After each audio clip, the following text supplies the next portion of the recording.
सलग 5व्या दिवशी वसई विरार नालासोपाऱ्यामध्ये पावसाचा हाहाकार सुरू आहे।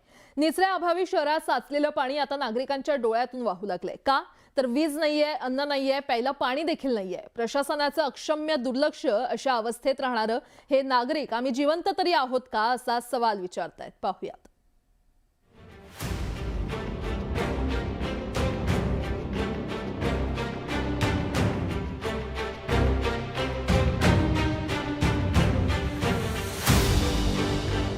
सभोवार पसरलेला काळाकुट्ट अंधार, डोक्यावर पावसाचा मारा तर पायाखाली ट्रॅकवर साचलेलं पाणी आणि याच पाण्यातून मोबाईल फ्लॅशच्या उजेडात वाट काढत जाणारे वसई विरार नालासोपाऱ्याचे हे रहिवासी। जेव्हा सगळे गाढ झोपेत होते तेव्हा हे प्रवासी घराच्या ओढीनं एकमेकांना रस्ता दाखवत ट्रॅकवरून चालत होते।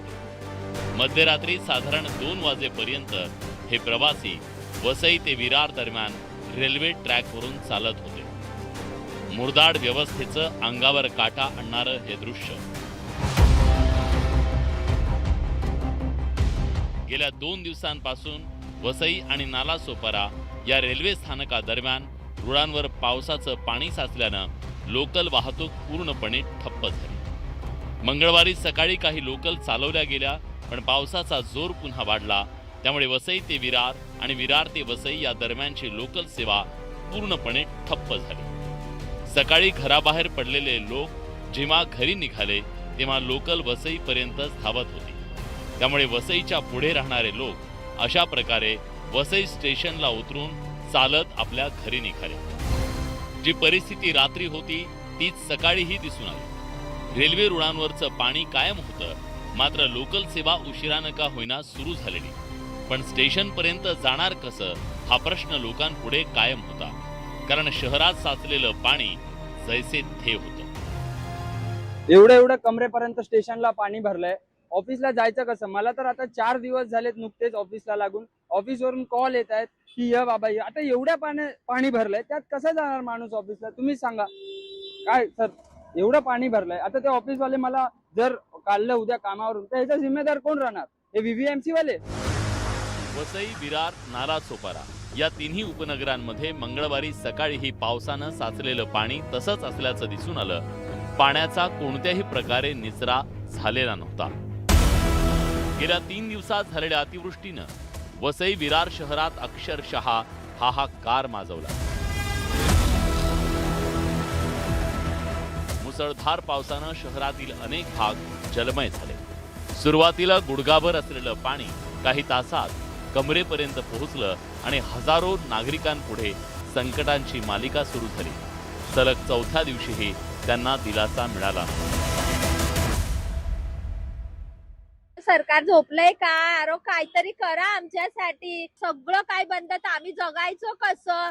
त्याच्यापेक्षा आम्हाला 20 देऊन मारून टाका। शनिवार 4 तारखेपासून असा मुसळधार पाऊस पडत आहे की त्याच्यामुळे आम्हाला व्यवसाय करायला पण पूर्णपणे बंद झालेला आहे। माझ्या दुकानात मध्ये पाणी घुसलं। 5 दिवस मी घरी बसलेलो आहे। आमची रोजीरोटी पूर्ण बंद झालेली आहे। तर त्याच्यासाठी आम्ही काय करणार? आम्हाला आता खायचे पण वांदे झालेले आहेत। आज आमची लाईट जाऊन 4 दिवस झाले। 3रा दिवस म्हणजे कंप्लीट झाला। आज 4था दिवस आहे। 4थ्या दिवशी ही लाईट आलेली नाहीये। लोकांना बाथरूमला जायला पाणी नाहीये, पियायला पाणी नाही। आम्ही गटराचं पाणी आता गरम करून पियायचं का? सर्वत्र पाणी साचल्यानं अनेक भागात वीज पुरवठा खंडित झाला। मोबाईलचं नेटवर्क नाहीये। सगळ्या शहरात साचलं असलं तरी प्यायला पाणी नाही। अनेकांच्या घरात पाणी शिरल्यानं त्यांना दुसऱ्यांच्या घरी राहावं लागतंय। कुठे जायचं म्हटलं की रिक्षावाले, ट्रॅक्टरवाले अव्वाच्या सव्वा दर सांगतायत। तो आप कहाँ जा रहे हैं? क्या बच्चे को? अभी बच्चे को लेके बम्बई जा रहे हैं। यहाँ तो कुछ है ही नहीं साधन, ना लाइट है, ना पानी, ना खाना। पीने का पानी बोले तो 150 रुपया। क्या करेंगे अभी फिर इधर? क्या आपको क्या लगता है ये सब जो लूट हो रही है उसके बारे में क्या कहेंगे? क्या करेंगे? यहाँ के नगर सेवक को करना चाहिए ना, कुछ साफ सफाई करते नहीं है बराबर। लेकिन कई नगर सेवक जो है बोलते हैं हम लोग खिचड़ी बांट रहे हैं और लोगों को पानी पिला रहे हैं। कोई एक तो आप लोग भी भटक रहे हो ना, एक दिखा कोई आपको? आप लोग को दिखा? आपने बच्चे देखा क्या? आप क्या बोलेंगे? आपने कहीं देखा है बांटते हुए? आप भी तो घूम रहे हैं। कुठेही इकडून तिकडे ट्रॅव्हल करू शकत नाहीये. इथे आमच्या घरात म्हातारी लोक आहेत, आजारी आहेत, त्यांना आम्ही घराच्या बाहेर काढू शकत नाही, डॉक्टर पर्यंत पोहोचू शकत नाहीये. आज आमची पाण्याची एवढी बेकार अवस्था आहे. आमच्या घरामध्ये वॉशरूमला जायला पण आमच्याकडे पाणी नाहीये, आमच्या घराकडे प्यायला पाणी नाहीये. इथे बिस्लरीच्या बॉटल 100 रुपयाला एक बॉटल विकली जाते. तसंच इथे काही खायला गेलो आम्ही, बाहेरला खायला वगैरे आणायला गेलो तर त्याचे हवाच्या सव्वा रेट आहेत. रिक्षावाले इथून स्टेशनला जायला 100 रुपये पर्यंत चार्ज करतात. फक्त एवढं जे पाणी साठलेलं आहे, हा जो अनधिकृत भराव चालू आहे वेस्टला, त्याच्यामुळे पाणी साठलेलं आहे. त्याच्यावर कोण लक्ष द्यायला मागत नाही. आज लोक अक्षरशः मेलेली आहेत, जिवंत असून मेलेल्यासारखी झालेली आहेत. पाण्याच्या रेट वाढलेले आहेत. ट्रॅक्टरवाले तर 100 ने 500 रुपये चार्ज करतायत. हे काम नगरपालिकेचं आहे, त्यांनी जबाबदारी घेतली पाहिजे होती की जनतेला त्यांना घरपोच सोडवलं पाहिजे होतं. गेली 4 दिवस पाण्यात राहणाऱ्या या नागरिकांचा आता संयम सुटलाय. प्रशासनानं आम्हाला वाऱ्यावर सोडलंय, आम्ही जिवंत आहोत की मेलोय हे कळेनासं झालंय असा संताप नागरिकांनी व्यक्त केला. आपले नेते फक्त रील्स काढण्यात मग्न आहेत आणि त्यांना फक्त स्वतःचं प्रमोशन करायचं आहे. स्वतः आमदार राजन नाईक साहेबांना फोन केलेला आहे, खासदार विष्णू सावरा साहेबांना फोन केलेला आहे. इथले नगरसेवक फोन स्विच ऑफ करून बसलेले आहेत. आम्ही दाद मागायची कोणाकडे? निवडून येताना तुम्ही बरोबर आमच्याकडे येता, मग आता नगरसेवकांचं काम नाहीये का जनतेला जाऊन त्यांच्या व्यथा विचारणं? अरे दादा लाइट नहीं है, हम लोग वहाँ से सुपारा से चार्जिंग करने के लिए ईस्ट में जा रहे हैं.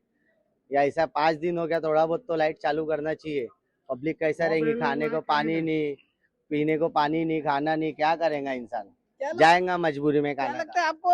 ये जो पूरा मजबूरी लोगों की है उसका कोई तो फायदा उठा अरे रहा है? अभी अपन जिताते वोट दे के तो थोड़ा बहुत तो आके सपोर्ट देना चाहिए. किसके घर पे खाने को नहीं है बेचारे के, वो नहीं है, उन लोग को थोड़ा तो सपोर्ट देना चाहिए किसको तो. वोट के लिए आते हैं सब लोग यहाँ पे. अभी ना कोई हम लोग को खाना प्रोवाइड कर रहा है, ना कोई एटलीस्ट ड्राई स्नैक्स, बिस्किट, पानी. हम लोग खुद जा रहे हैं पानी में कमर तक. औरतें तो यहाँ पे क्या बोलने का, अभी कोई आ रहा है हम लोग को सपोर्ट करने के लिए या कोई देखने भी आ रहा है क्या यहाँ पे? आप इसको किसको जिम्मेदार ठहराते हैं? किसको क्या? हर कोई जिम्मेदार है यहाँ पे यार. गवर्नमेंट जिम्मेदार है, हर कोई. एक तो सिर्फ बिल्डिंग बांध रहे, पानी जाने के लिए उसकी वजह से जगह ही नहीं रहा है, रास्ता ही नहीं बचा है. वोट के टाइम पे सब लोग भीख मांगते हैं ना, मांगते कि नहीं? सब लोग आ रहे हैं आते यहाँ घर पे मांगने के लिए. तो अभी क्या हो गया फिर? कहाँ पे है प्रशासन? कहाँ पे है अभी? सब अभी वार्ड के हिसाब से बनाया था ना, तो कहाँ पे लोग? अभी सब बिल में छुप गए बैठ के. वसई विरारमध्ये सरासरी 3000 मिलीमीटर पाऊस पडतो. यंदा अवघ्या 5 दिवसात 1837 मिलीमीटर इतका पाऊस पडला. रेकॉर्ड ब्रेक पावसानं सलग 5 दिवस शहरात पाणी साचण्याची यंदा ही पहिली वेळ आहे.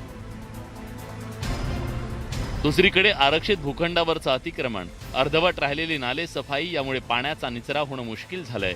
त्यामुळे वसई विरारची ही अवस्था करणाऱ्यांवर आता कारवाईचा बडगा उगारला जावा अशी अपेक्षा आहे. तसंच वसई विरारकरांची या नेहमीच्या मनस्तापातून कायमस्वरूपी सुटका होण्याचीही गरज आहे. विजय देसाई, न्यूज 18 मराठी, विरार.